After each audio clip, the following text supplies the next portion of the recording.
Hello नमस्कार दोस्तों, कैसे हैं आप? आशा करते अच्छे होंगे। आज भी आपके लिए बहुत ही महत्वपूर्ण करंट अफेयर के 10 क्वेश्चन हैं और उनसे बहुत ही महत्वपूर्ण जुड़ी हुई करंट अफेयर स्टैटिक जीके है, जिनको किसी न किसी एग्जाम में पूछी हुई जीके है।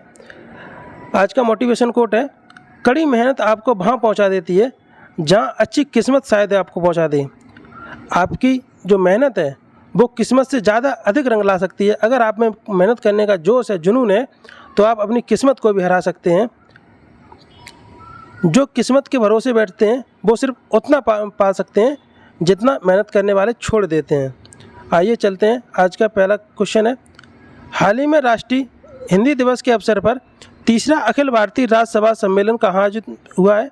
यह तीसरा राष्ट्रीय राज्यसभा सम्मेलन हुआ है, ये कहाँ पे हुआ है? इसका आंसर है पुणे में। ये कब हुआ है? राष्ट्रीय हिंदी दिवस के अवसर पर। हिंदी दिवस कब मनाया जाता है? 14 सितंबर को। ये हिंदी दिवस 14 सितंबर को क्यों मनाया जाता है? क्योंकि 14 सितंबर 1949 को हिंदी को राजभाषा के रूप में अपनाया गया था।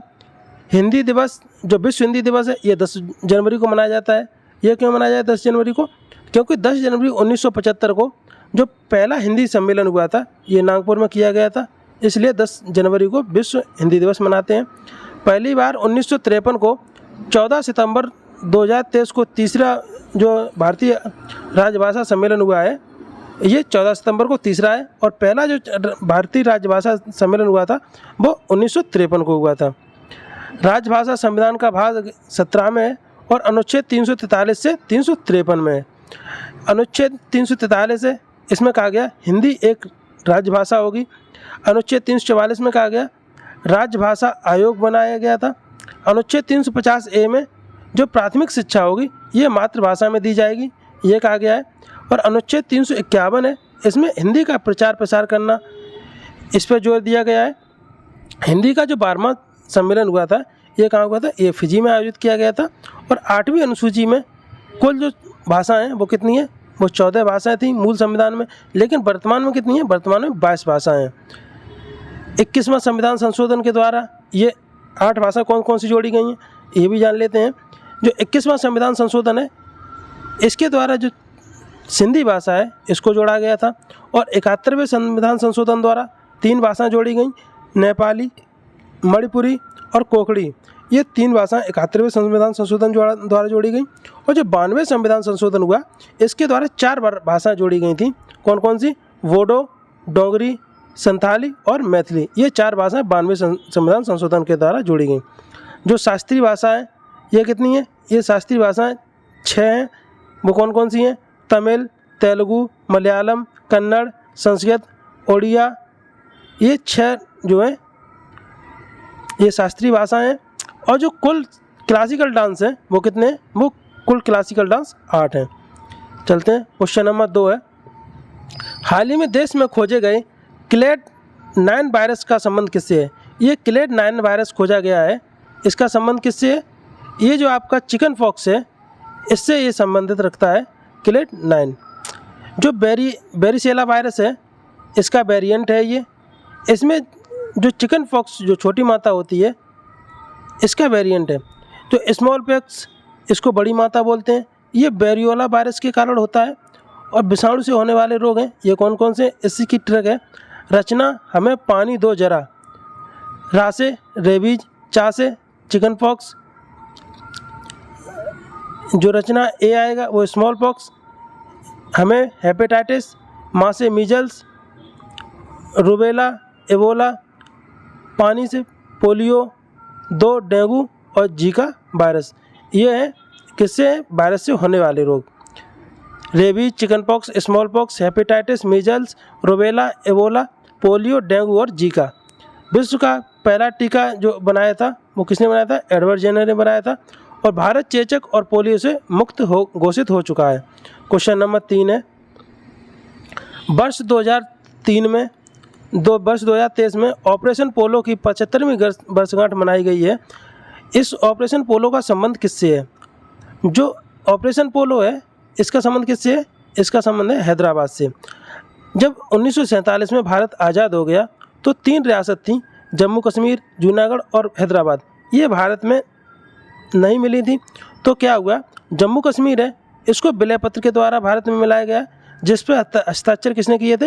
हरि सिंह ने हस्ताक्षर किए थे। ये बहुत बार एग्जाम में पूछा गया है कि जम्मू कश्मीर को विलय पत्र के द्वारा मिलाया गया है भारत में, लेकिन इस पर हस्ताक्षर किसने किए हैं? जो इस हरि सिंह है, महाराजा हरि सिंह, इन्होंने किए थे।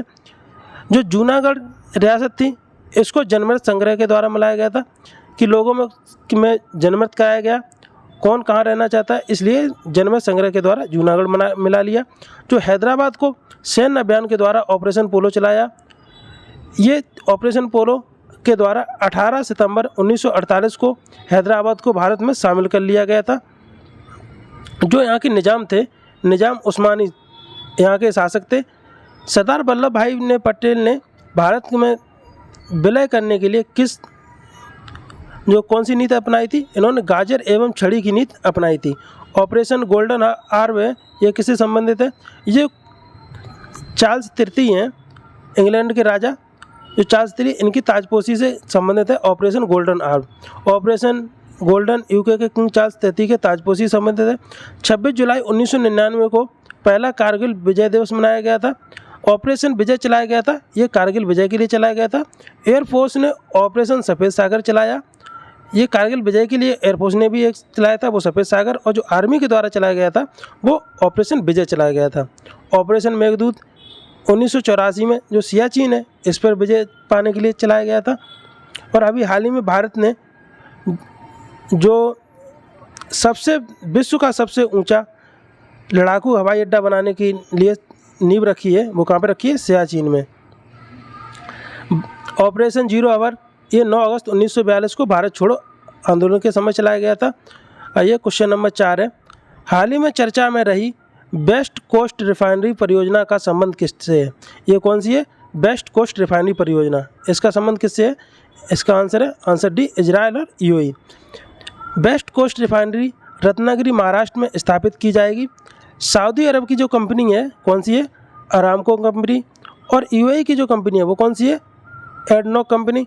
ये दोनों मिलकर जो भारत की 3 कंपनियां हैं, कौन कौन सी हैं? BPCL, Bharat Petroleum Corporation Limited, HPCL, Hindustan Petroleum Corporation Limited, और IOCL, Indian Oil Corporation Limited. ये भारत की 3 कंपनियां, और एक यूएई की, और एक जो है वो कहाँ की है? सऊदी अरब की। ये 5 कंपनियां मिलकर जो वेस्ट कोस्ट रिफाइनरी परियोजना स्थापित करेंगी। वेस्ट कोस्ट मतलब हो गया है जो आपका ये भारत का जो नॉर्थ एरिया, जो वेस्ट क्षेत्र है, यहाँ पे स्थापित करने वाली है महाराष्ट्र में। जो IMECC, इसका फुल फॉर्म क्या है? India Middle East Europe Economic corridor.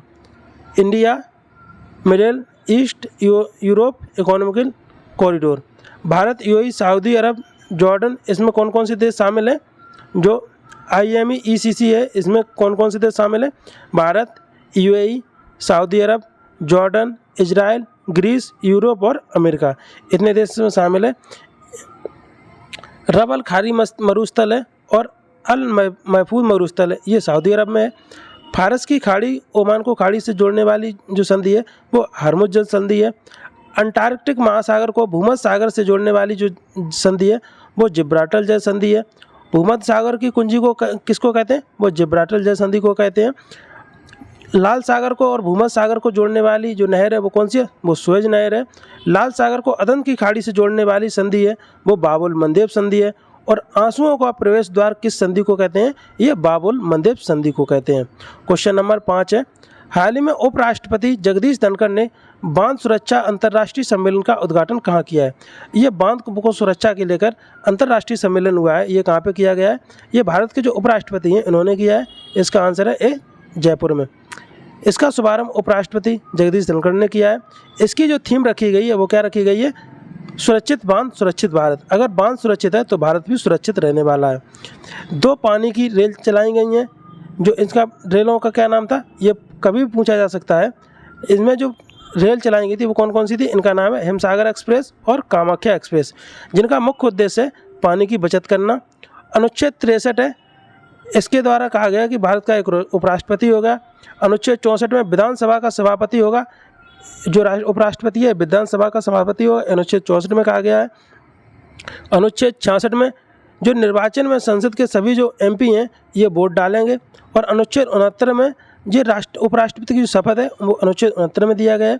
पहले संयुक्त राष्ट्र जल सम्मेलन जो हुआ था वो कहाँ पे हुआ था, ये न्यूयॉर्क में हुआ था।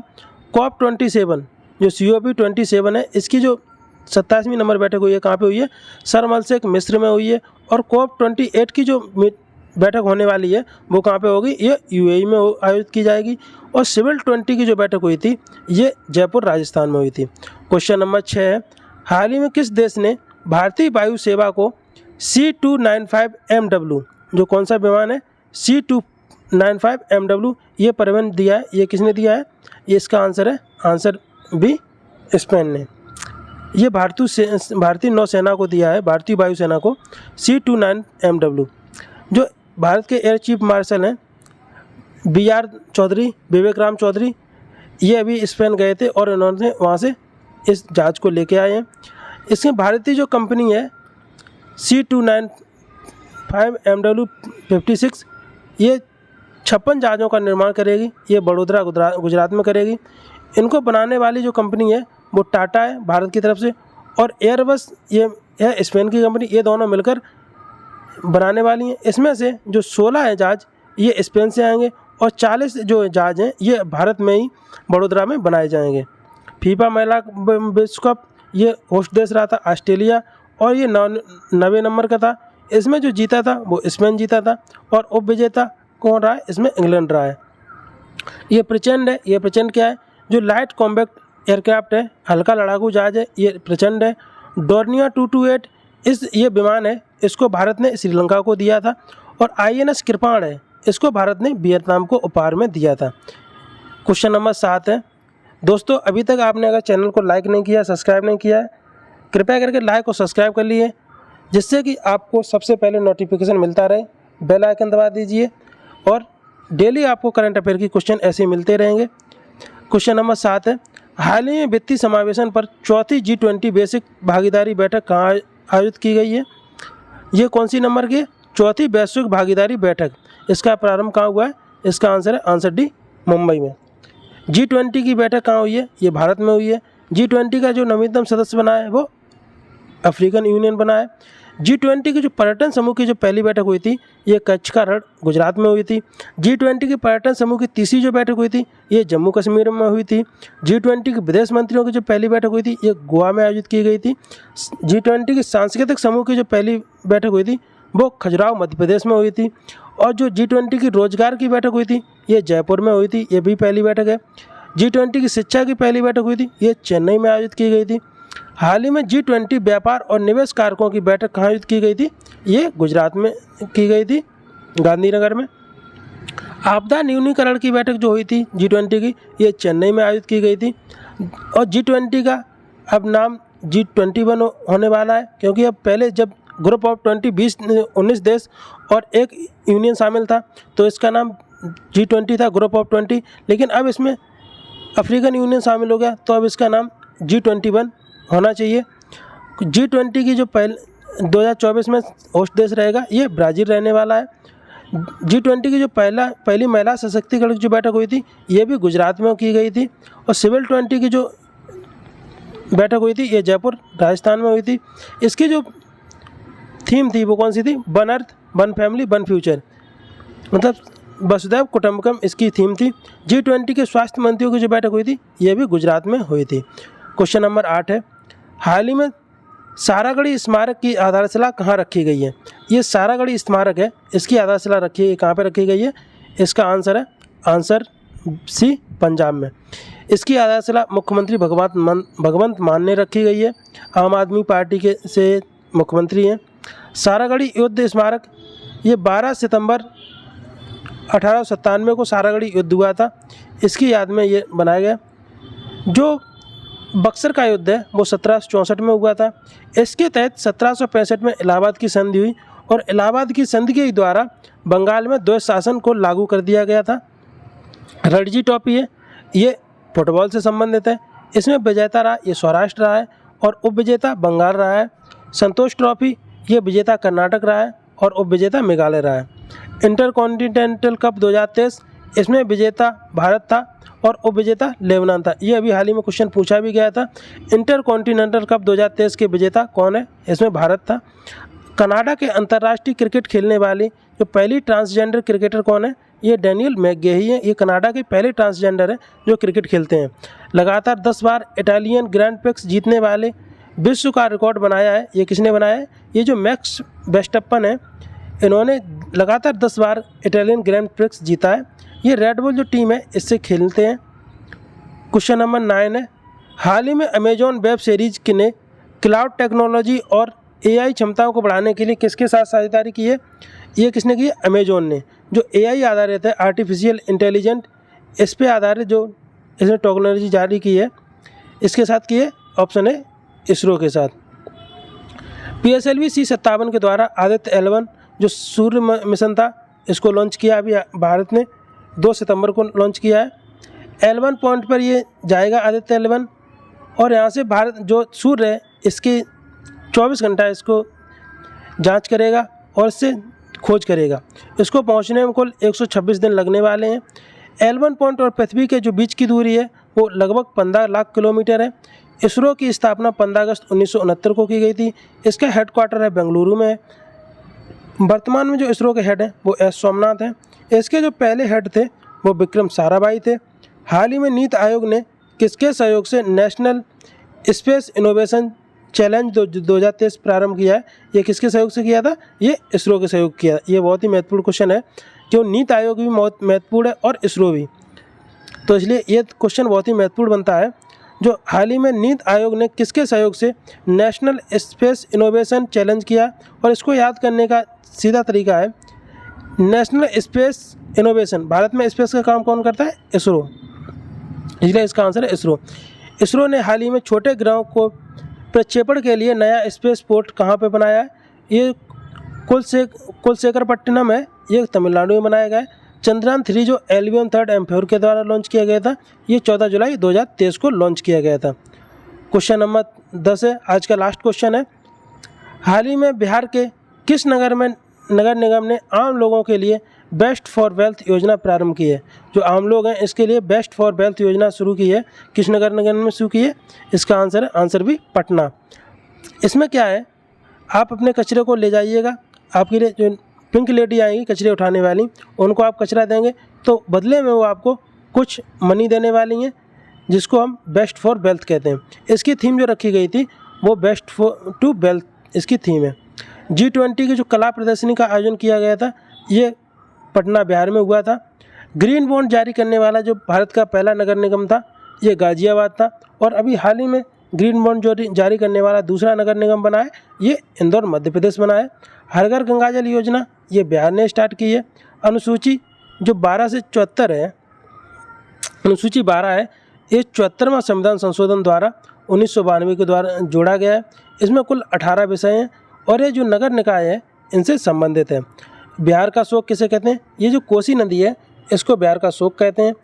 जो पटना मेट्रो परियोजना है इसके लिए 5500 करोड़ सहायता देने की जो घोषणा की थी, ये जापान ने की थी। दोस्तों, आपको क्लास कैसी लगी? क्लास आपको अच्छी लगी हो तो लाइक करिए, शेयर करिए और सब्सक्राइब करिए। ऐसे ही आपकी क्लास डेली आपको मिलती है और इसकी PDF आपको जो टेलीग्राम चैनल है आलोक क्लासेस 77 नाम से, उस पर आपकी PDF डाल दी जाती है, वहाँ से डाउनलोड कर सकते हैं। आपकी ये डेली रिवीजन की क्लास है, अगले दिन मॉर्निंग 10 बजे आती है। इसके मॉर्निंग अगले दिन देने का एक कारण है, क्योंकि आप अगर उसी दिन पढ़े हैं और उसी दिन आपका रिवीजन कर रहे हैं तो इससे कुछ फ़ायदा नहीं है। जब कुछ चीज़ें आप भूल जाते हैं तो अगले दिन जब आप 10 से 15 मिनट इस वीडियो को आप देखेंगे तो आपकी जो सभी चीज़ें हैं वो सभी रिकॉल हो जाएंगी, जिससे कि इससे आपको बहुत ही फ़ायदा मिलने वाला है। कम समय में आपको अधिक फ़ायदा मिलने वाला है। दोस्तों, थैंक यू, गुड नाइट, शुभ रात्रि।